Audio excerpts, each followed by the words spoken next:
Hey everybody, yeah, thanks. I think we're going to start making toast and stuff now. I just want to start out by saying thank you on behalf of myself, Asher Griffith, groom and director of support and live feed on Happy Hour, and my beautiful bride-to-be, Veronica. It really means the world that all of you have come out to support us today, and I'd like to take just a moment, just a brief second to mention that we on Happy Hour also depend upon your support. If you'd prefer it to buying a wedding present, just pledge $1 a month or more at patreon.com/itsneworleanshappyhour. Actually, can you make that 2 drinks?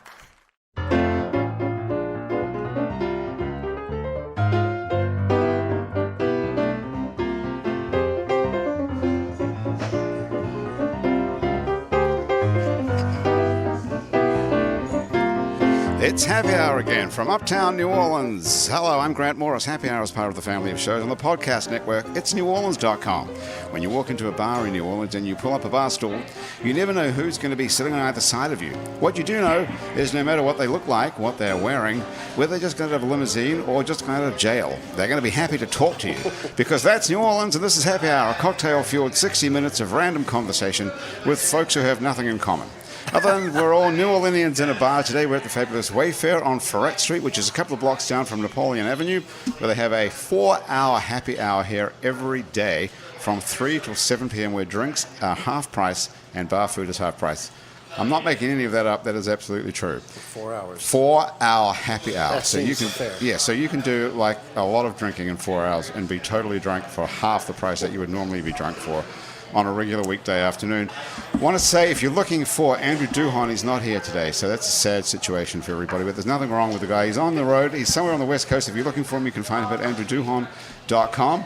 Thank you very much to Basics Swim and Gym, Hangover Destroyer, and the Positive Vibrations Foundation, all who made this show possible. And if you'd like to join us and be a part of our Patreon family, you can go to patreon.com, and for as little as $1 a month, as you probably already know, you can be a member of our Patreon family. Now, sitting around the table here are 3 illustrious New Orleanians.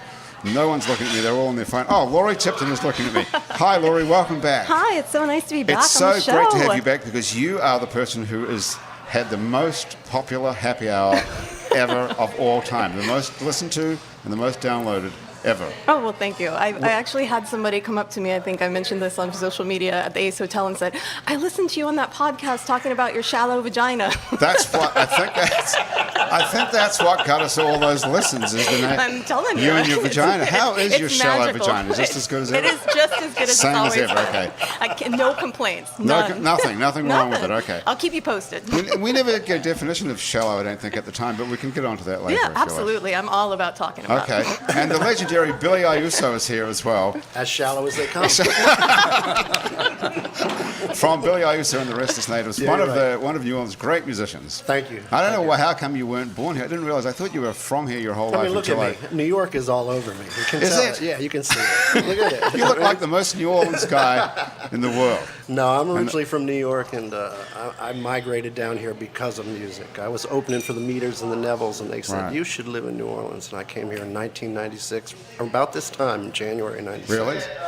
Can you remember what clothes you were wearing when you got here? Clothes? Yeah. What were you No, they were wearing? optional back then. Man. 96.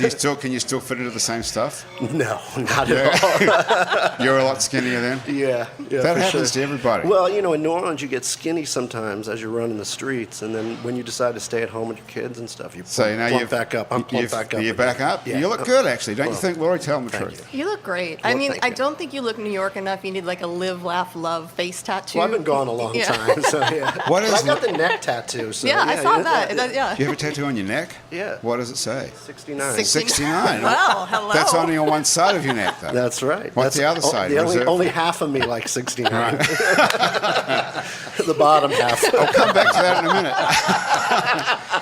David Villarubia is here, who's not used to this kind of bored conversation. Come Hey, on. David. He's much more sophisticated. David, are you the owner of the Degas House? Yes. David is the owner of the Degas House on Esplanade. And I love bar talk, by the way. You do, so you're okay with Absolutely. all this? Oh, hell yeah. Now, you used to be, I didn't know anything about this, actually, but you were an airline pilot? Yes. So you're a retired airline pilot? Yep. So you're like the world's most interesting person? No, not really. Not Second. really? Second most interesting. Sully. But Sully, the guy who landed the plane. but I do like beer. You do like beer? Absolutely. Who did you fly for? Delta Airlines. And why did you quit? Did you get grounded because of the alcohol problem? Oh, no. None of that's true then. So I can cross all that off. This is actually an intervention. Your Wow. friends and family are outside. Thanks for the warning. Should you invite the rest of them in? Well, I thought, let's get through this first. But you just retired? No. No. Long story, but they had some changes at Delta in order to buy Northwest Airlines, and they had a Chapter 11. So my group left during that period to preserve the retirement. So I What left that them. mean? You got laid off? So that they... No, we had the option of staying or leaving, but it was a Right. better deal to leave at that moment in time. And they've rebuilt into a great airline. So What did you do? When you say your group, what group was that? international captains. Wow, so you're an international captain. Mm-hmm. You look the part, doesn't he, when you look at him now? For sure. Do you still have your cap? Yeah, I never really liked it very much. You but, didn't? Do you get to fly for free forever? Yeah, actually. Awesome. Are you single? Yeah, I am. That was the next question. Okay, all right. I am, but you're Okay. definitely not my type. But I could be just for a trip to Paris, right? Just for a weekend. if we separate at the airport when we get there. Sure. Yeah. You don't even have to talk to me on the plane, even. What about Laurie? You I'll could say ride the Laurie. Laurie's totally laboratory. I don't available. even- exactly. Laurie's already got 2 husbands, so one more Yeah, I would. think so. Well, one husband, 2 other co-parents, and a couple of boyfriends here and there. But none of them are captains. I'm gonna have to write this down. I mean, some Hang of on. them might like to be called captain, but none of them are actually captain. You got what do you got? You got 2 boyfriends. No, I got one husband. One husband. I have to write this down. Got one. I can put it on the table. You can write it on the table. Trying to keep One. track. I have You got one husband. 2 other co-parents that are both males. Right. Because That's my a son gay has couple. 3 fathers. Yes. Right. My right. son has 3 fathers. Right there is a good one. Yeah, that's my tagline. Do you want to explain that to these guys? That's a song. Would you like to? We could perform it yeah. later. It might happen. It might be a blues song. Maybe so. So me and my partner, who's now my husband, we couldn't have children together, so we chose a homosexual couple to co-parent with. And so we live within a mile of each other. We share all duties parenting. We split time evenly. This morning, the 4 of us went on a tour of kindergartens together. Wow. And they were a little confused. They're like, okay, so who's who? And we're just like, it Keep doesn't 'em matter. real. We're I all love going to be here. I So love it. just, get How used do to you it. explain that to the kindergarten authorities? Well, usually I say, well, we're all his parents, and then if they keep looking, then I'll be like, we're his biological parents, and then we'll kind of step to the side. This is one couple, this is another It's a couple. shame that they make you go there. They but- usually don't, That's Usually they don't, but sometimes people are a little confused, and we're fine with it. I mean, it's not always, you don't dig. always see a kid with 4 parents like us. That's And awesome. A lot of us, we look a little tattoos and. As a parent, I would like to have a couple other parents to Oh, help that's me why out. Especially financially. Yeah, well, Oh, my that God. was one of the reasons that I, went into this the way that I did is because it is so hard nowadays, especially for single parents. I don't know how single mothers, fathers, grandparents do it. I have so much respect for them because it's so hard for me with 3 more parents to get everything done. How do you figure it out financially? Does everybody chip in an equal amount? Yeah, usually, well, let me be honest. Me and my husband are horrible savers. Spoiler alert. Okay. You like to spend money. Yeah, I'm just Well, not that's very nothing good. wrong. Not Yeah. very good with saving You money. get the next round. Right, totally. Yes. I'll write a check for it, guys. You're good I used for it. air quotes for those who aren't watching. But the other 2 parents are very good at saving, so I'm like, okay, I'm really focusing on helping with the education. Wilder is very brilliant. I'm hoping he'll get a lot of scholarships. If not, they can fall back on this, But we do. So we you've just got this gay couple who are making all the money, financing you and your husband's wild basically lifestyle. no. Yeah. Well, I mean, obviously That not too sounds wild since I'm good. about to date him to go on a trip. Let's be honest. Well, he's pretty wild. He's the captain. Exactly. How do you feel about 5 people going along on the trip? Yeah, I don't think that's going to work. Okay. So we can leave the other 4 losers at home, don't worry. That's no problem. How many times do you take people on a plane for free? When we're in a bar, look, he's already undoing his shirt. That's a trick question. No, it's not. It really depends on why I'm making the trip. So Well, suppose you're talking I like to travel with one other person. Okay, suppose you're talking to a woman in a bar like this, right? Uh-huh. And you look across the table and you say, hey, I could take you to Paris. Yeah. How often do you do that is what I'm saying. Never once a year, once a month, weekly, or what? I really I'm a little more conservative than that. It just depends on I guess I could. It's just a matter of, is she going to behave getting on the airplane? There's a certain level of behavior that we have to have. Well, what does it depend on? It depends on whether you think someone's going to behave in an airport or on a plane. It's That's just it. Look, yeah, you pretty can take much. me because the way I look, I have to behave in an airport, or the Federals are called. You're on a do not fly list already. So that's the probably. only I hate requirement. to say it, after 911, we went through every checkpoint just because of this Because you look- beard and this Because dark you look complexion. suspicious, really? Yeah. Well, yeah. Are you dark? Do you have a Not dark that they complexion? profile anybody. You look like some sort of Arab terrorist or something. You think in your I mean, own if mind? I dress the role, I could probably pass it. Yeah. You know, right Well, now. what I'm going for nationality hipster, are you? know? Are you so? Is that Italian? I'm Italian. Yeah. Italian. That Italian doesn't- Irish. So yeah, Okay. I'm basically terrorist. So you could get away as well, that was the original I mean, terrorist. seriously, I yeah. I suppose. mean, I'm Irish Italian. Yeah. But the terrorist goes on within us. It's not, we don't project it on anybody else. It's just internal. But that's the only requirement is you have to behave yourself on the plane. No problem. That's it, right? That's the That's only what- requirement is behavior. You don't have. There's no sexual favors involved. Nothing. He's sitting his drink down. Yeah, I'm just checking to get the ground rules straight. David, are you interested in management? yeah. Well, he owns a restaurant and a. No, I'm talking music management. That's what I Because meant. I like the way he But- approaches all this. Yeah. So, But he's a natural. He's a real businessman. yeah, I feel that. This Degas House is one of the best businesses in town. When you think, yeah. I love the whole concept of the Degas House because, is it Edgar Degas was his name? Exactly. He stayed there for about 5 minutes, I think, or something, right? Once Yeah. when he was 12 years Yeah, old. he and so painted- you've turned it into a whole.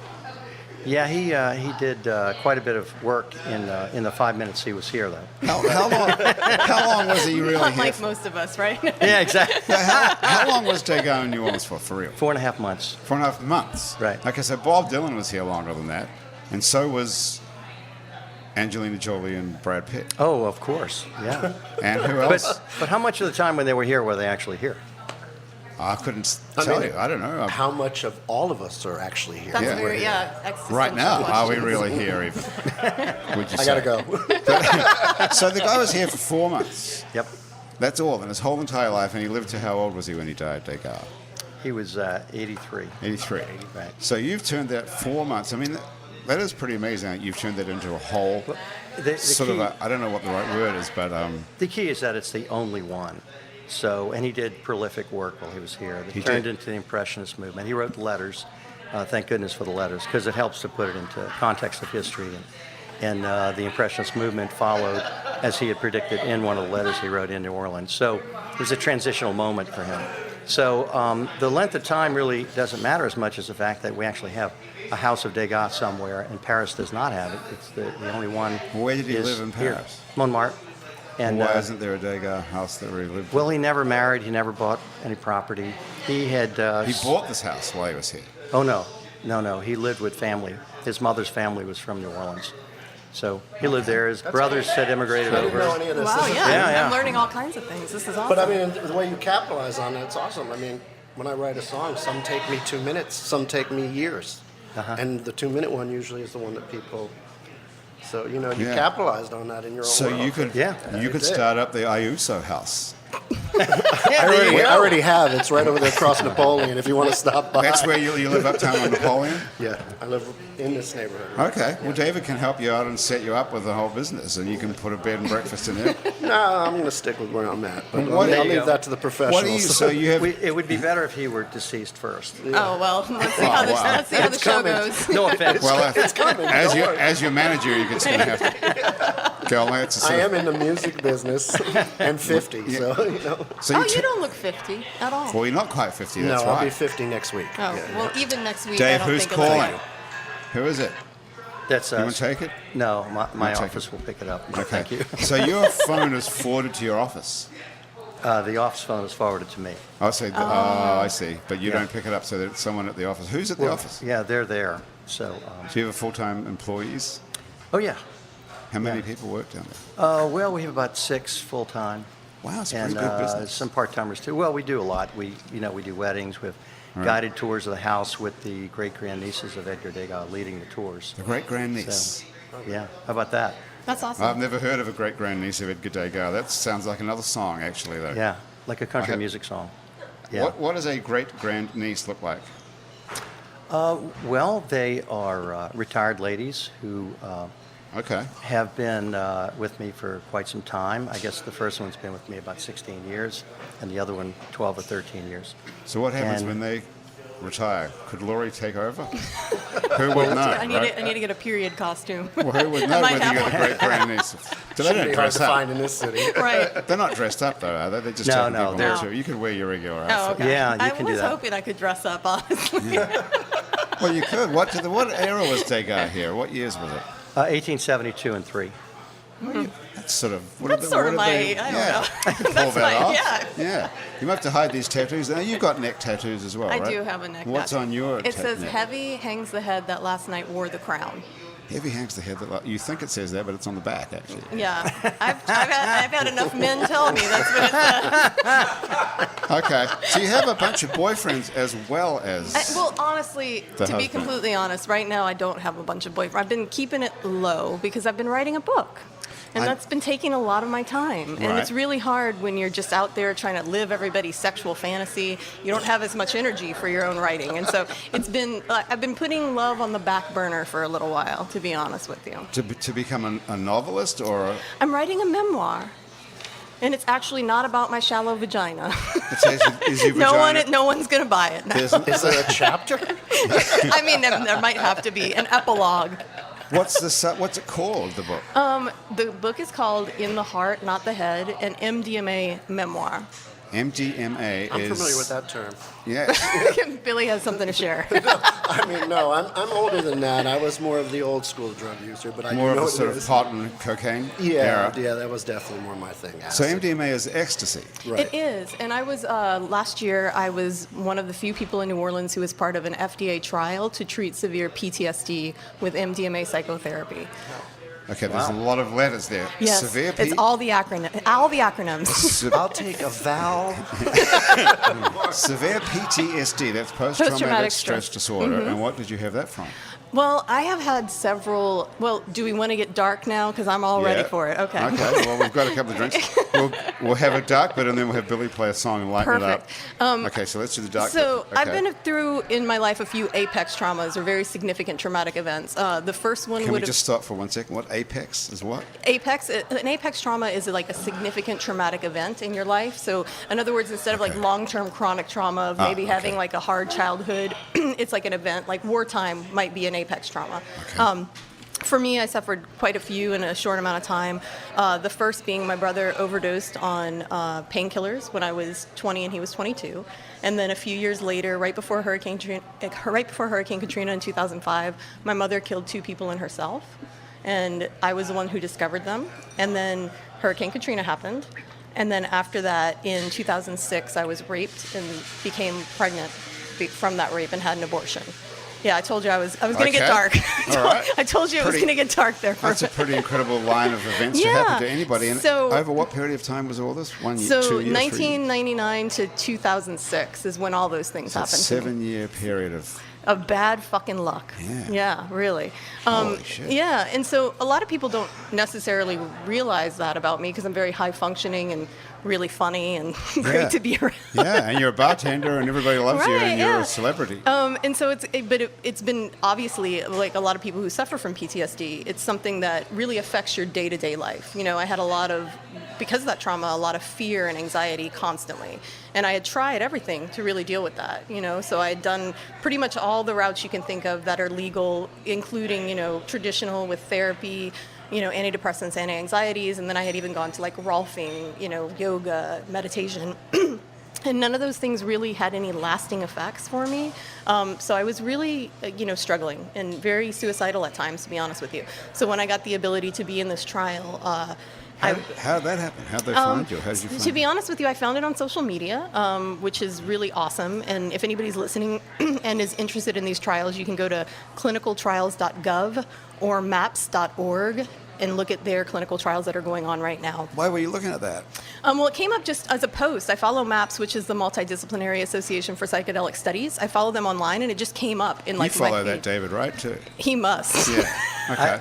I'm all ears, though. Yeah. All right. Yeah. Okay, so And- you start off by being interested in psychedelic. Well, yeah, Well, I've never even definitely, heard of yeah, Maps. definitely. I thought Maps was Google. Yeah. I'm not even kidding. I thought that's what you were Well, if talking you go about. to maps.com, it's going to be something different. Maps.com. No, maps.org is where you want to go for this. Maps.org is where you can find out about what's going on in psychedelic Absolutely, research. absolutely, and it's really Wow, okay. it's incredible. Now, why were you following that? I've always been interested in college at Tulane. I actually studied neuroscience, and so So you're a neuroscientist. Can you tell by the way I make a cocktail? Well, I guess that's a Can pretty you good tell, background when right? you think about it. It is, Do really. you have a degree in neuroscience? Did you graduate? I have a degree in psychology, and I specialized in biological psychology the year before Tulane created a neuroscience program. So let me just ask you this off the subject. Why did you go into bartending and not do something? Well, originally, when I finished, I went into disaster planning and recovery consulting and did that for several years because the money was so incredible. Yeah. And then when I got done with that, bartending is just, it's a great opportunity in New Orleans. And But do you think there's some reason that you didn't want to have a real career because you Well, were to be honest with too you, messed I up to was going to go concentrate? to yeah, absolutely, and I was going to go to medical school, but what happened with my mother happened, Right. and so that's when my entire trajectory changed dramatically, and so She really fucked you up with she that. did. Killing I'm telling two you, people and then it's herself. a real fucking bummer. Yeah. I'm telling you. What made her kill two people and then herself? Did she? She was mentally crazy? ill most of her life. Well, and she had bipolar disorder, and honestly, she was amazing. She was very well loved. My mother was a house mom at a gentleman's club on Bourbon Street for over 10 years. Oh, that's interesting. Yeah, right so there. she had Which one? well, she worked originally at Temptations, and then she worked at Scarlett's. It closed, and then she worked. Scarlett's got bought out by the Hustler Corporation, which is Deja Vu Corporation, and she worked there just very, very for a week before all this stuff happened. What so. is a house mom? Gee, that's someone who takes Oh care man, of the girls. yeah, it's amazing. They're basically like a den mother for all the dancers. So they make sure dancers. that they follow all the laws, and there are a lot of laws concerning, and they've changed significantly in the last actual year. So she wasn't herself a dancer. No, when she was young, she was a Playboy bunny at the Playboy Club on Iberville. She was a billiard bunny. Yeah. Billiard bunny. Was that someone who plays Pool. with Yeah. guys? Yep, and she got paid to play pool. Absolutely. So she was kind of, in her whole life, she was very groomed to think that the way that you looked physically was really important to being able to make money and things. And so it kind of led her whole trajectory into working as a house mom and gentlemen's clubs and all that stuff. And so she was very well loved, extremely. Was she your mom at this time? Were you a kid when she was going to work down on Yeah, Bourbon Street? my first job ever was a cocktail waitress at Temptations on Bourbon Street while I was at Tulane. Yeah, and I Okay. learned more working in that strip club than I did in Right. 4 years at Tulane, to be honest with you. But when you were a little girl at home, were you at home while your mom was working as a... When I was a little girl at home, my parents had divorced, and when I was with my mother during half the year, she was a cocktail waitress at casinos at that point. She Okay. was not working in a gentleman's club because there weren't as many at that time. It really was when they started to bloom on Bourbon Street, like a lot more gentlemen's clubs, is when she kind of got into the house mom business. So didn't you think that you were getting yourself out of this lifestyle by getting a degree from Tulane in neuroscience, which is a pretty big deal? You know, I never looked down at the lifestyle, to be honest with you. My father was a bartender at the Monteleon for years. That's where he met my mother.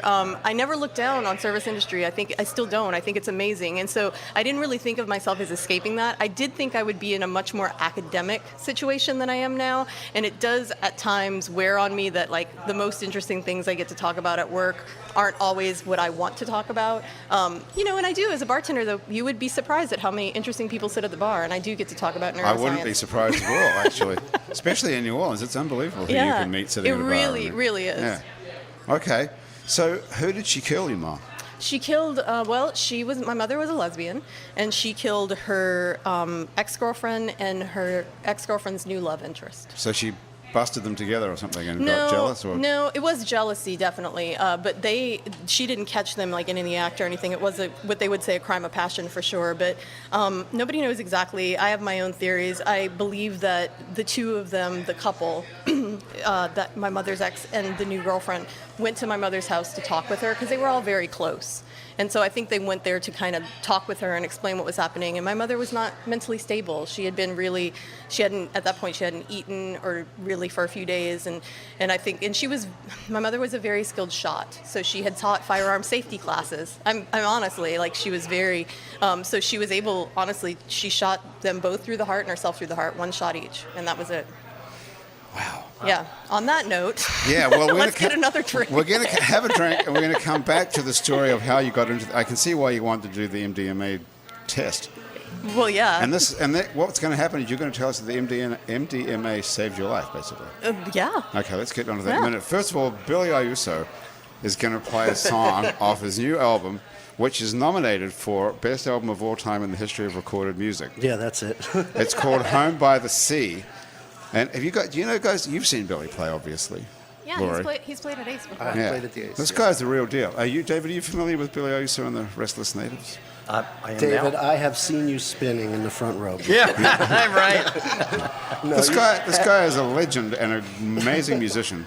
No, I hang around with a lot of legends. That's what it is. It's a reflected glory. That's exactly what it is. No. But this record is really great, and it has been nominated for something. Yeah, for the Offbeats Best of the Beat Award. It's Right. the first time I've been nominated since I've been here. I've been here since '96. Well, you know what it's like when you come to New Orleans. You have to put in the time before they believe that you're really Well, going let me to tell you stay what, here. I put in a lot of time in my first 5 years really quick. I was a tour manager for the Neville Brothers and the Meters, and I worked for George Porter for years. And when I came to New Orleans, I was thrown right into the top of the New Right. Orleans scene. So You were a tour manager for the Nevilles. I was stage manager for the Nevilles. I was tour manager for George and the Meters.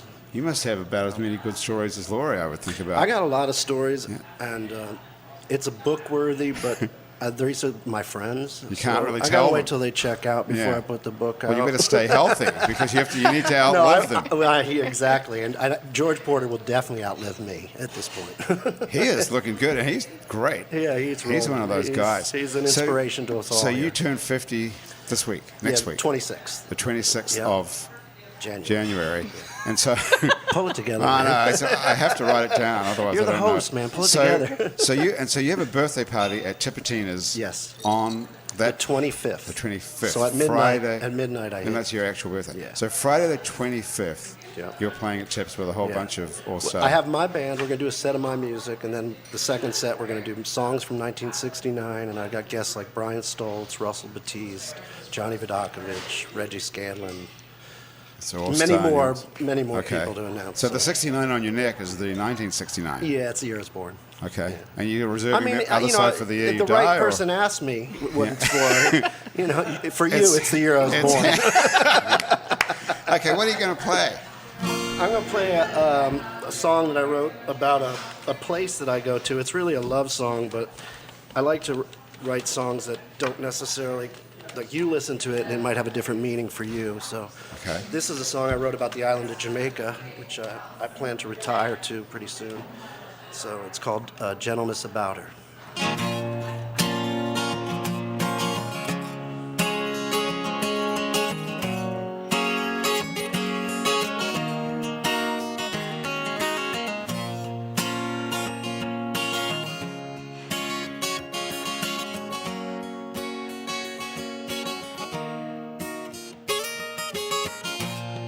There's a gentleness about her, a whisper in the wind. And though I can't live without her, there I go to her arms again. The smell, the sound surrounds her like a sweet song in the wind. But her touch is so familiar, just like a comfort of an old friend.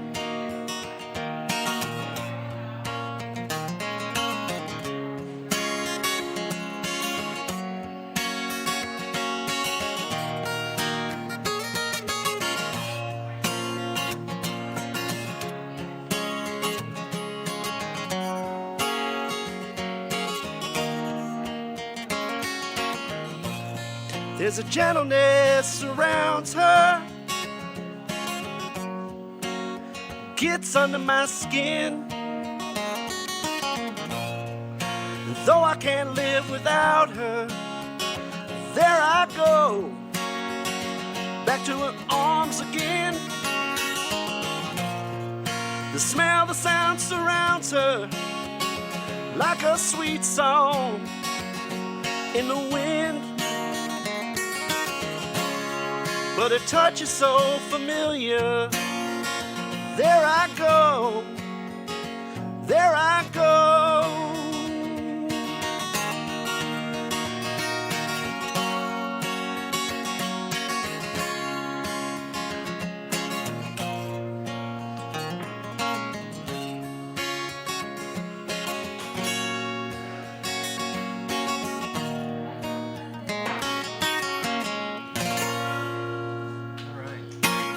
Yeah, you're right. Thank you. Beautiful. I would not have guessed that was about Jamaica. No, you're not supposed to. Unless David, I tell what would you what would you have thought that was about? Well, I was thinking Caribbean because you had kind of introduced Yeah. that thought. Did you fly to the Caribbean when you were a pilot? Aruba. Nice. Very nice. Yeah. Of course, that's, the islands. It's not far. But I've traveled to the Caribbean. It's quite a not, bit. it's not, So Aruba's not far. when are you retiring to Jamaica? I'm actually, my wife and I are trying to figure out a way to buy this house. We actually looked at a piece of property You've got there. a place in Yeah, mind. Yeah. Okay. Awesome. Yeah, and we're going to go part-time. I still have kids in school here, so it's, I have a lot of downtime. My wife has her own business. What does she do? She walks dogs. Hey. Takes care of dogs. Really? That's awesome. We can kind of, plan out things where we could go for 2 weeks, 3 weeks. Right. And then eventually I'm just going to, Not come back. I mean, a home by the sea is Who wouldn't I've want always that? wanted that. So. Yeah, me too. Yeah. Haven't you? Laurie, wouldn't you like to live by the I've been ocean? escaping, Absolutely, yeah. trying to escape the real world for a long time. That's Right. what I ended up here for. But This is as close as you can get to it's starting to get so real, I got to go even You further. need to find something.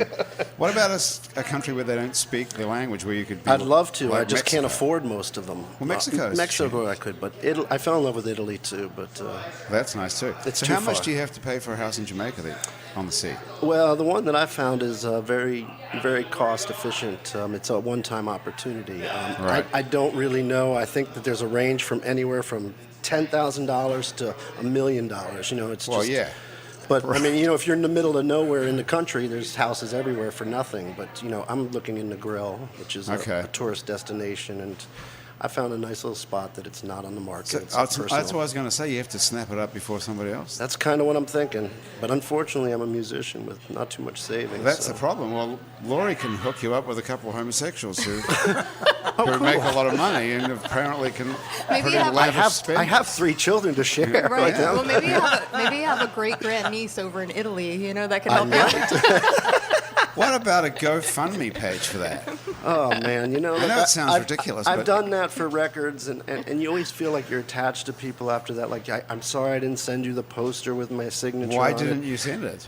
Because the postage, I didn't realize how expensive that shit was going to be. Well, this is where David afterwards. comes in as your new manager. Exactly, I'm a Don't guitar make player, stupid man. mistakes like that. You Right. should just promise like handshakes, and Yeah, then no, that's it. So no, it's just I'm not. And I've never been. It took me a while before I even got a credit card. I don't like owing people money. I like Right. to just live with what I got and go with it from there. That's because, and that way I've kept myself out of debt till 50. So. That is extremely impressive. I did. Katrina helped me. I turned my house into. I got an insurance payment instead of fixing it. I paid it off and fixed it myself. So Okay. I own outright my house So here that- in New Orleans. That's good. amazing. Fantastic. That is. That's why I'm still be able to do what I'm doing. I mean, Right. really, that decision when I made it, I was like, oh shit, like how am I going to fix this house? How did you actually? Help of friends and learning how to do it. You can see where I started sheetrocking. It looks terrible. by the end, it looks pretty good. Luckily, my wife is not too particular, so we just, as long as the house is functional, we're cool. So you got flooded out there? Yeah, On the we pole? got. Where were you? I'm like Broadmoor? I'm over on General Taylor, right below Ferret. Okay. And right, just right at the yeah, last. I had bit. for 14 inches in my house. My neighbor had 3 inches, so Yeah. it was just that much different. Yeah. So. Once you start getting to Ferret Street, it just started going down completely Mm-hmm. to zero. It was an odd situation, Nice. and we didn't But know if it's we'd ever come back. But strangely, it's worked out though, because you got a whole bunch of money. You fixed it yourself. It worked out. It You worked own out. your own home now, and you can afford to go and move to Jamaica. Well, you Well, could sell this house here and move It's to still Jamaica. kind of a pipe dream, but What about if you Airbnb'd the house out or something? yeah, it's a possibility. But like I've lived my whole life with these. I'm going to do this. I'm Right. going to do this. I said I was going to play Tiptotinas once. I've played there over 200 times now. So like, I'm going to live in Jamaica. Mark my words. No matter how I get there, they wheel me there. So or you've they got the sprinkle kind of, my dust there. Have I you don't got know. the kind? Have you got that kind of personality that you decide to do something and you do it? Pretty much. Okay. Yeah. All right. Yeah. David, do you have that? Are you one of those kind of people who just decides to do something and does it? Is that how you've pulled this off? I think these projects sneak up on you. And, Yeah. you know, after several losses in my family, and I bought the place knowing that somebody responsible should be doing what I did, I found myself in a position that nobody else is going to do it except me. So Are you related to Degas somehow? Is Oh, that no. reason? No, not at all. Okay. No. So But what was the sense of duty that propelled you to do that? Well, the house was on the market as pretty much an empty shell. There wasn't, it had been run down for quite some time. Esplanade Avenue was not in very good shape at the time. And quite frankly, I thought that the museum or the city of New Orleans would want to take this project on. But I wasn't anticipating 2 losses in my family within a year. So at that point, you need a project. So try to keep your head straight. And, Right. you You could have taken ecstasy. Saved yourself all this. Yeah, the airline wouldn't have liked that at all. There's still time. Yeah, Exactly. yes. There is still time. Laura's going to Yeah. explain to you how you can do it. Yeah. I have to ask Billy a question. Yes, hang on. You have to turn your mic up there somewhere. So my Yes, question Sarah. is, how much are your Jazz Fest show tickets? Because we have a fan here, Johnny Ray, saying he'll be sleeping out tonight to get tickets for his Jazz Fest show. Johnny Ray is a special person, and it takes a special person to show that dedication to the music business. And that's all I'm going to say about that. Do you have a Jazz Fest show? I mean, though? I'm sorry that people have to pay $185 to see me, but you will get to see this band from England that's really hot, too, and they're coming on the same day. So Are you playing Jazz Fest the same day as the Stones? Are you not serious? yes, and I don't have guest passes. You're not? Are you serious? Yes, So what yes, part I of the am. day are you on? Right now, the time is to be determined. I think the Thursday was such a mess for them, they're still working out the so details. the Stones are on last, Yeah, obviously. I will not be competing with them. Holy shit, But this I is hope wild. I hope I get to see Ziggy Marley. Really, that's my. So he's on the same day as you? Yeah. So it's your band? Is it the Restless Natives? Yes. And Dumpster Funk is playing as Yeah. well? Samantha Fish, Samantha Anders Fish, Osborne. Anders. I can't remember all the names. This but is yeah. great. And do you get parking? Because that's the main Oh problem. yeah, we get parked. Okay, so we're in. Yeah, yeah. Okay, what sort of a trade-off do we have to do? Well, We've got we got to flight. rent a Lot- big vehicle. We've got. First, we need a big vehicle. David has a trip to Paris to trade. Yeah, that would be a good trade, right? Hell yes. Do you fly to Montego Bay? No, unfortunately not. Are you serious? I just Yeah. want to know, do you still have a Delta. plane? That's what I No, Delta. You can fly anywhere in the world for free on Delta, and you can take somebody with you. So Delta doesn't go to Jamaica? Yeah, they do. Yeah. Yeah, they do. You Okay, got to go so through we're in. Atlanta or New York first, but yeah. Okay. So you're in. Okay, Right we're there. all in. How many Stones tickets do you need? Well, I need more than what they're saying they're going to allow us to buy. Yeah, I'll tell you, it's been. Well, I mean, my father lives in up north, and he instantly was like, "How am I going to see you?" And I was like, "Don't worry, Dad. Remember, your name is Dad. You will get to see me." Okay, that is pretty cool. So Johnny Ray knows what's going on here. Then. Johnny Ray knows actually too much.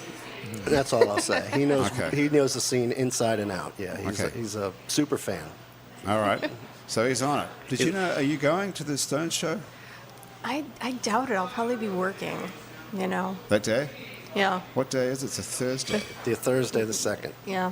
The tickets go on sale tomorrow. So if you're listening to this any other time, today is the Wednesday, the 17th of January, is it, or the 16th? Tomorrow. 16th. Tomorrow is the 17th. Yep. And people are going to So- be like camping for it, I right? hear they're I was camping thinking for of it. like Is going to that go true? camp for other people's tickets and they could pay me for it, like a ticket escort. There's plenty of people yeah. that would do that. Yeah. Okay, well, we can do that after the show, actually. Exactly. We'll go down there and see who'll pay us some money. Right. Okay, so we're going to get moving here, but let's get back to ecstasy. Sure. Okay, so we got off the track Thank here God. when you were looking at a website called maps.org, Yes. which is a catalog of what's going on in the psychedelic research world. Right. And they said what? They're looking for. Well, they had put up a post that they were looking for participants for a trial here in New Orleans, Louisiana. And they listed an email there. And I immediately, that evening that I saw that post, immediately emailed. And I thought, well, I'll never get into this because they're going to get thousands and thousands of people. Right. Free ecstasy, you would think they probably would. Exactly. Right. And miraculously, I got a phone call within I want to say it was within a couple days that I got a phone call. And in the phone call, it was just a very brief conversation, just asking, if I had been clinically diagnosed with PTSD, a couple of questions about that diagnosis. And then from there on, I went in and started meeting with the team. Because it's an FDA trial, or the one that I was in was an FDA trial, and phase 3 is going on right now. I was in between phases 2 and 3, and I was very fortunate because my phase, everybody got the drug. So there was no placebo. No placebo. Wouldn't that be terrible if they told you that it was ecstasy and it was just sugar? Right, yeah. Who would be stupid enough to think that? Well, That's happened to me a lot. Billy's paid a lot of money for that, actually. No, I was always a consumer and never selling. Never purveyor. And it wasn't ecstasy, but I've gotten plenty of fake shit over the years. Well, but I mean, you'd be pretty pissed off if you were doing this for a trial. Well, the good news is in the trial, if you do get the placebo, at the end you get a chance to do the actual work with the drug. So even if you were part of the placebo group, at the end they would say, do you still want to go ahead and do the therapy with MDMA? So at least yes, I agree. It would be disappointing. Have you ever done ecstasy, David? No. Seriously, no. You've done it, right? I've done it like once or twice. Yeah. Okay. And you've done it before outside of this, right? I had done it like once or twice before, but I don't think what I had done was actually ecstasy. I think what I had done was pretty much like methamphetamine or something, because what I experienced in the trial, and granted this was combined with psychotherapy, so the setting was very different than like scoring something on Decatur Street, 3 a.m. you're not in a tutu. But so let's just say this was a very different setting. So you take this ecstasy, you take a hit of ecstasy, and you're in a controlled environment with a therapist? So basically the way the trial works is there's a total of like 18 points of contact. So that means there's 18 different sessions, and you do several sessions of regular therapy with this team before you're given the drug. And there's only 3 experimental sessions where you're given the MDMA. And the teams, what MAPS' protocol is at this point is it's a male and a female. And you go in and you meet with them. I've been in therapy almost my whole life, so I'm very comfortable with therapists. It wasn't a problem for me to get comfortable in that situation. But when you're given the medicine, those days you're with the therapist in a room for about 8+ hours. And in that time, you can put on headphones, and they have like a playlist that they developed that they had from the psilocybin research that was done at several different universities where they were treating cancer patients with mushrooms, basically. And so they had developed these different musical playlists. And then you could put on head mask and cover up and kind of go in, or you could talk if you wanted to. There was no protocol to it, and it was very self-led. So they weren't directing me. The therapists weren't like, okay, now hurry up, get up, let's talk about you being raped. It wasn't like that. It was very much self-led. How do I get my music on those playlists? Yeah, I know, right? Seriously. I mean, that's my clientele. I'm serious. PTSD people on ecstasy. You'd be amazed, though. Sure. Yeah, I mean. So that's your Spotify playlist. I'm a jam band. You literally just need to start just tagging it with those hashtags like psilocybin music, PT. Really. So you take the ecstasy, and are you telling the therapist that they're the most beautiful person ever, and I've always loved you? Yeah, obviously. You're just no. Really. What happens if you're in a room with a therapist and you take ecstasy? What happens is it's really fascinating, and it's really the magic of having the therapy with the medicine. To be honest with you, because what's happening when you take PTSD, a couple different things in the brain. For one, your amygdala, which is your fear center, is really quieted. So normally that's a part of your brain that makes you very anxious and fearful. And also your prefrontal cortex is highlighted. So that's the part of your memory that's filled with, or your part of your brain that brings up your memories and things like that. So what happens is you're able to remember things, but you're not overwhelmed with the emotion attached to them. And also because MDMA releases oxytocin, you just feel good. You don't feel bad. Your whole body feels good. You're like, wow, I feel great. So you can review actual memories that come up, and you only feel good about things, and you don't feel I wouldn't say you only feel good. You're able to review these things from a completely different perspective. So each of us, I believe, we have a narrative that we tell ourselves about our lives, right? We fill this in constantly. It's almost like we drive to work every day, and we know the route we go, and we just automatically drive that route. Even though there are other routes we could take that might get us there faster or are more beautiful, we just always go the same way. Well, our brain pathways are similar. If traumas happen, like we just react react in the same way. And it actually becomes then that we form those pathways so strongly that then it shapes the way that we look at the world on a day-to-day basis outside of trauma. But if we can go into them and revisit, especially these things, you got to get that? No, I don't know. Are you sure? I don't know who it is. That's your drug dealer. Yeah. He's like, listen, I know you're looking for some MDMA. Yeah. He's like, oh, look, let me get you some hookup on the MDMA. No. So what can happen when you're in the sessions is you're able to recall these events, and you can see them with perspective that allows you then to react differently to them, and it forms new neural pathways in your brain. Okay, it's incredible. So going for you in particular, you had a terrible experience where you walked into a room and there was the horrible situation with your mom. Absolutely. How can you how can you better look at that? I'll be honest with you, like in that specific situation, there were things that I could not remember because of the trauma. No matter how hard I tried to remember them, it was like somebody had made a videotape and just cut out splices of it. Right. When I was under the influence of MDMA in therapy with a team that I felt very supported by, I could recall every aspect of that event. Wow. And is that better or worse? Absolutely, because it also allowed me, for the first time in my life, to feel empathy for myself in that situation. I had never felt empathy for myself. And so that in itself is a miracle. You honestly never thought, why did this happen to me? Why poor me? I mean, I definitely said, why did ever? that happen? But that wasn't true empathy for myself. It was more of a frustration of like, I should have known this was going to happen. I should have done something different. You really thought that? Absolutely. You really thought that you to could my have... core. Wow. Okay. Yeah. Well, you need help, yeah. Yeah.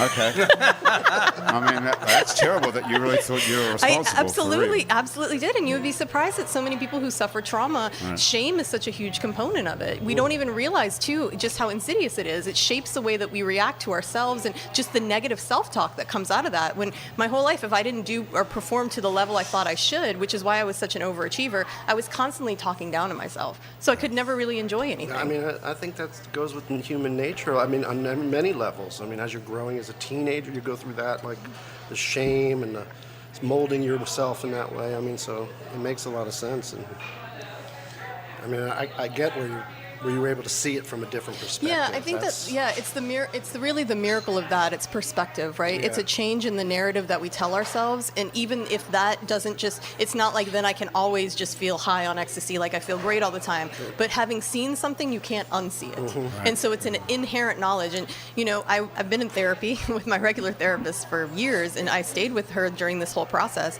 And she even said, she's like, what I was able to attain in just these 3 sessions was what most people get out of 20 years of traditional therapy. That's what I was going to say. Like, age is the only other way you can see those perspectives. Exactly. And sometimes you don't live long enough to see those perspectives. And why do we have to suffer that long is my question. No, you know, and because this happened and I was a part of it, one of the main reasons why I'm writing a book about it is because I want more people to know about this. And I want this to become, they're hoping MAPS is working to make this, right now MDMA is a Schedule I drug, which means that it's right up there with like LSD, heroin, meaning it has no pharmaceutical benefit whatsoever. MAPS is working to get that changed, and hopefully by 2021 it will be, because in my opinion, everyone should have the option to have this treatment if they want to. Yeah. I'm not going to say it will work for 100% of the people because I don't believe in saying that. I think it's actually detrimental to people with trauma when you say this is the thing that's going to save you. But I do believe that this is so valuable, and this is one of the reasons I'm writing about it and why I talk about it a lot, because it saved my life. I want it available for everybody. I agree with you. I was saved by kratom, which is a plant. Yeah, absolutely. I mean, and they're trying to schedule they're trying that right too. now, exactly. What is that, Billy? Well, when I was in a car accident in 2004, and I was prescribed Percocets and Vicodin and all that, and you know, I went that road for a long time. I went cold turkey during Katrina because people thought I was pharmacy shopping, and then I came back and started buying on the street just to heal my pain. And then I discovered kratom, or some people say kratom. Mm-hmm. How do you spell that? It's spelled with a K, Kratom. And it's an herb from Asia, and people have been using it for years. It's amazing. I have not had an opiate in almost 4 years now because of that. Yeah, a lot of people, and the kratom thing is really amazing because the FDA a year ago tried to make it a Schedule II, or I believe, drug, and everybody marched on the FDA and said, please do not do this. Right. This is literally like helping to stop the opioid crisis, which is another big passion of mine to talk about because that is so horrible in this country right now.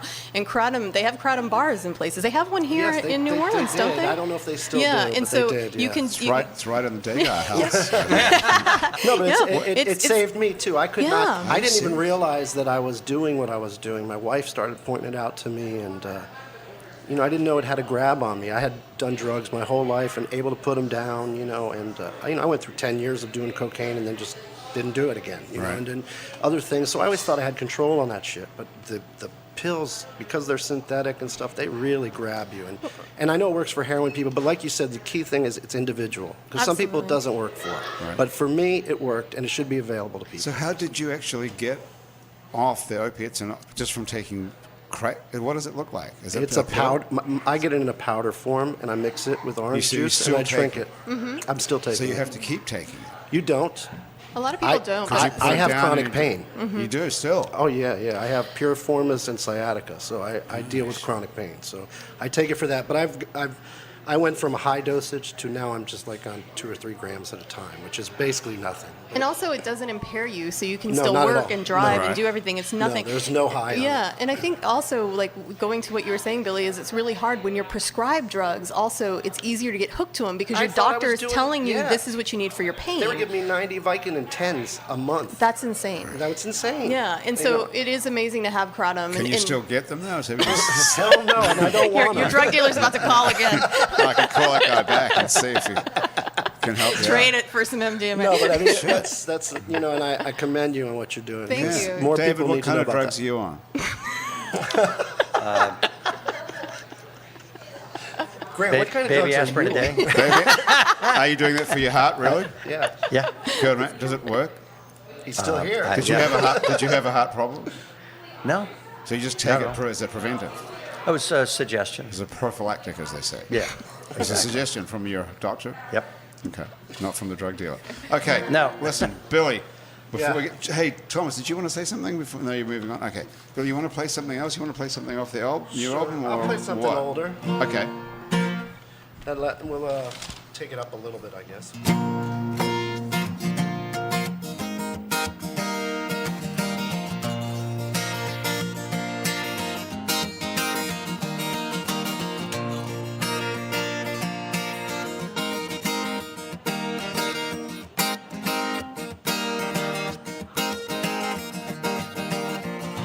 Where you gonna go? Where you gonna find yourself? And I'll just stay here and pick up what you left. If there was a way to turn back the hands of time and see your face and hold you one more time, you go on and make your way, and I'll see you on any day, but that's okay. Anyway, I see you, and I see you.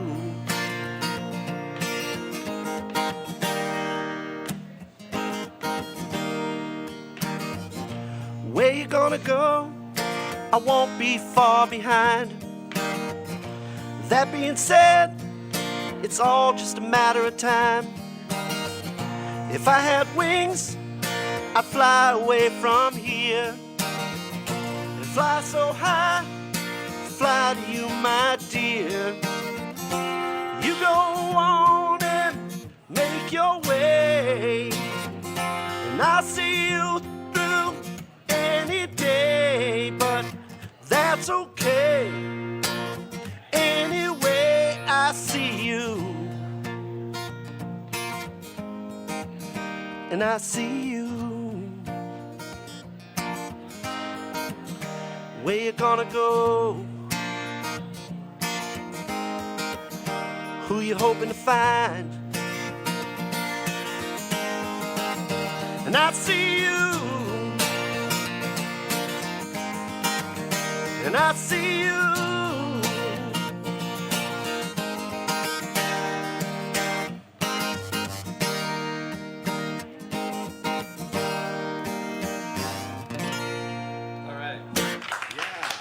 Thank you, guys.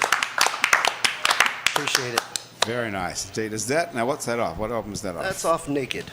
Naked. That was the one that was like 2013 or something? Yeah, it's a few years back. Yeah, That's right. kind of where I changed my style a little bit, started writing songs. I got really into like Jason Isbell and all these songwriters, and I wanted to write songs that people could visualize. So instead of just these jams that I was writing and making hippies spin, I decided to attach some songs to it. So Was it Jason Isbell that inspired you to do that? Really? yeah, I love his songwriting. Not him alone. I love Paul Weller's a big influence on me. Steve Winwood. I mean, and then the obvious, you know, the Nevilles, the Meters, the Little Feats, the Grateful Dead, and all that. But I'm old enough to say that I like songs attached with jams. I'm in a jam band. We do a lot of jamming, but I like a song to be a part of it. Who is it? Scam Likely? Well, I like that guy's name. Is that his name? That's my new manager. Scam Likely. That wasn't my imagination, right? That did actually say that. Yeah. Pull that up on your phone again. Scam. The person's name is Scam Likely? Yeah, it's a true caller. What It sort starts of out the scams, any marketing calls, anything like that.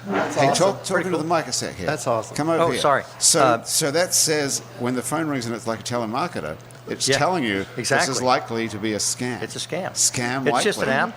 True Yeah. caller. It, I gotta it get Mine sorts does out that. everything. iPhone does that You too. have that too? Yeah. Lord, that's It's amazing. How about that? Billy, we need to get on that. Yeah. Scam It's likely. the ponytail. You guys are still on a flip damn phone. ponytail. You got a flip phone. What's going on? Hey, so A burner. that's really cool. Do you have to pay for that app, you guys, or is it I don't free? think so. I don't. My No. phone just came with it. Yeah. Yeah. I have an Shit. Android. It didn't come with it, but it's I have an Android. It's What do you easy. have? I have an iPhone. I have an iPhone. Oh, you should have it. So we're Android. Both, me too. Well, I I have don't an know Android too. how to Okay, ask so my let's daughter. get it. Scam likely. What's Yeah, it called? right. True Call.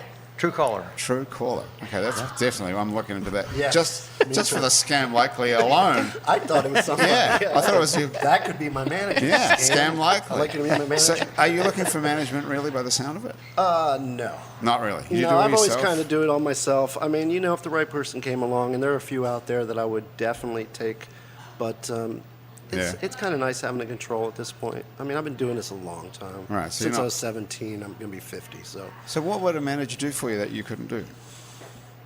Take this. Actually, nothing. Just take a percentage and get me in doors I can't open. Yeah. But what know, do you want to do that you're not doing? Nah, not much these days. Nothing? No, So there's no- I pretty much. There's only a few more things I want to accomplish. What are they, I'm pretty then? happy with what I've done. What's the next one? Other than the house in Jamaica, which, That's the big one right which is now. the- That's the big one right now. But I what, mean, professionally though? professionally, I would like to have a little more stability. It's not a very stable lifestyle, and I think I'm asking for too much with that, you know, in what I've chose. So, but maybe a little more stability. Like a regular gig or something? No, or? just a little more work. You know, it goes up and down. You know, there's months Right. where I don't work, then there's months where I have 10 gigs. You know, so it's Well, this is where management would probably or possibly help. possibly, but they're not out there. You know, it's not an easy thing to find. Yeah. It's a very Right. cliquey world. Oh yeah, I'm looking for a literary agent right now, and I've got a collection of all my rejection letters. I've got Sounds plenty like of you- rejection letters. But you've got a great story, and you must be able to find an agent with that story, Well, or we'll a publisher. see. Do you Maybe- need an agent, or can you? Send I the would story? like. Well, I could send it probably to a publisher, but I'd really like to work with an agent to get a good editor to work with it. As you should, You know, and help me get published with a major publishing company. That's the goal. So hopefully, Well, I'm sure I'll there's come a back lot on of this literary show. people listening to this Let's hope right so, now. right? Yes, we've got a very big literary audience. I like that. Yeah. So if you're listening, you're looking for a manager. Where would you find one of those? You're looking for an agent. Do you send those you send so off? I've been sending out query letters and query packages. I've probably queried about 35 potential agents so far. I've already gotten 5 rejections, so I still feel like I'm. So there's 20 out there. Yeah, So there's that's- 30 out there, so that I'm might waiting. be better yeah. than the music business because usually you only get one answer out of 30 in the music business. Yeah. So 5 is pretty good. Well, they've all been really positive, like rejections, just which makes even me an feel answer, like, yeah. whether it's an answer. Right. At this point, I feel like I'm on like the Tinder of Well, literary agents. it's Like, not like- please swipe right. Someone swipe right on. What is What the- do I need to do? What is the general response? What is there? Most of the responses just say that they don't particularly handle that type of work. In other words, they're not working with personal essays or memoirs. You know, so it's really hard Okay. when you're writing a memoir because you're definitely not fiction, but you're not typical nonfiction. It's not like a cookbook or an instructional So manual. have you already done this? Have you already looked at books that are in the same genre as yours and tried to find who's published? Yeah, absolutely. I mean, So who- the biggest one right now is going to be the one that just came out by Michael Pollan, How to Change Your Mind. Is really amazing. If you Right. guys haven't looked at that, it's a great book.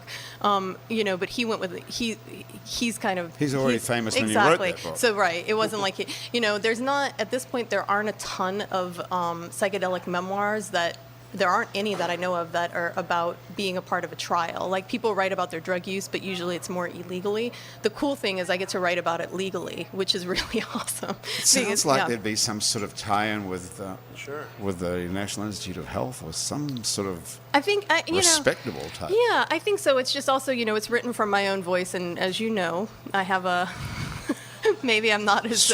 But you're colourful. The mainstream doesn't see things the way we see things. Right. I mean, and unfortunately, when you talk about that, it's still way out there to some people. Absolutely, and that's one of the reasons why I really hope to get this book published by a major publishing company. Is not, obviously making, money would be lovely, as we all know, but truly is in order for most people to be able to see this work. Yeah. Because I think that if you personalize these things, a lot of times we hear about PTSD and we think of wartime, but if we personalize it and we realize that a lot of us have trauma, and if it helped me, I really, I think it'll help most people. Yeah, so we have to get out of here, but let's just end this by asking you the simple question: are you happy now? Yes, I am. I'm able to really, it's more about being able to be present in the moment, and that is just unbelievably beautiful. Nothing I would have ever expected to have. So, yes. Wow. Nice. So you can get rid of all the things that you were searching for happiness: sex, drugs, and rock and roll. No, I'm still going to do those things. Okay. Before we get out of here, thank you very much to Basics Swim and Gym, where you can get a full range of fashion, swimsuits, workout, and yoga clothes with style. Basics Swim and Gym is next to the lingerie store Basics underneath on Magazine Street near Jefferson Avenue. Thank you to Hangover Destroyer, the only all-natural product medically proven to prevent a hangover. Go to hdestroyer.com and write happy hour in the coupon code and get 30% off of Hangover Destroyer. And you too can seize the dawn. The Positive Vibrations Foundation create and encourage community through the development and preservation of the arts, music, culture, and heritage, and who doesn't like that after all? So thank you very much to the Positive Vibrations Foundation. And if you'd like to be a member of our Patreon family, go to patreon.com and search for It's New Orleans Happy Hour. And for as little as $1 a month, you too can be a part of our Happy Hour family and get all sorts of exclusive stuff. Andrew Duhon is out on the road. You can find his new album, False River, on Spotify and all other places where you can steal music from. And if you want to see him live, check out andrewduhon.com. He's on the West Coast this week. Billy Iuso has been here. Thank you so much for being here and playing us two awesome songs. It's been great to meet you. Appreciate it. And we're looking forward to your birthday party on the 25th of January, 2018. If you listen to this after that, it's too late. And we'll see you at Jazz Fest opening for the Rolling Stones. I bet you never thought you'd say that sentence. It's a great resume builder. Come on. So there's something. Yeah, you're right. That's amazing. David Villarubia has been here from the Degas House on Esplanade Avenue. If you'd ever like to get married or get a free trip to Paris, go down to the Degas House. You can find them online. And Laurie Tipton, thank you so much for being our most popular guest of all time. Oh, thank you guys for having me. I love it. I love being on the show. It's amazing. It's great to have you. I'm glad you're finally happy. Yes. What a nice way to end Happy Hour. Yeah, you're right. The producer of our show is Graham DePonte. Our music producers are Christian Unruh and Monique Pyle. And happy birthday, Monique Pyle. It's Monique's birthday today. Our technical director is Thomas Walsh, and our Facebook Live feed director, who put this whole thing on Facebook Live, is Asher Griffith. Our fact checker and social media connector is Andrew Searock. April Love Stolf is our live coordinator today. Hi, April. Welcome back to New Orleans. Our theme music was written by and is currently being played by Mitch Foreman. If you'd like to be on our show and you can stay upright for about an hour while drinking alcohol, drop us a line. Our address is on our website, itsneworleans.com, where you can also check out many other happy hours we produced previously, as well as some other shows we make around here, including Out to Lunch with Peter Raschuti, live from Commander's Palace, Louisiana Eats with Poppy Tucker, and our award-winning podcast about death called Death the Podcast. You can also find other great Louisiana podcasts at itsacadiana.com and itsbatonrouge.la. You can keep up with us on a bunch of time-sucking social media like Facebook, Twitter, and Instagram, and all of it we're called It's New Orleans. You can find photos from this show on itsneworleans.com and on our New Orleans Facebook page and on Instagram. These photos were taken today by Jill Lafleur. You can find more of Jill's photos at lafleurphoto.com if you're listening to this on your favorite podcast app. Thank you for subscribing to us. Take a moment if you've got one to rate and review us. That helps other people find us. If you're listening to this on Spotify, you can follow us and get Happy Hour delivered each week. Our show is recorded live today at Wayfare on Ferret Street in Uptown New Orleans. Happy Hour is a production of INO Broadcasting for itsneworleans.com. For Andrew Duhon, who's on the road, everyone else around here at Wayfare, around the table at Wayfare, and back at our office at INO Broadcasting. Thanks for joining us. I'm Grant Morris. I'll see you back here next week for more Happy Hour. All right, everybody.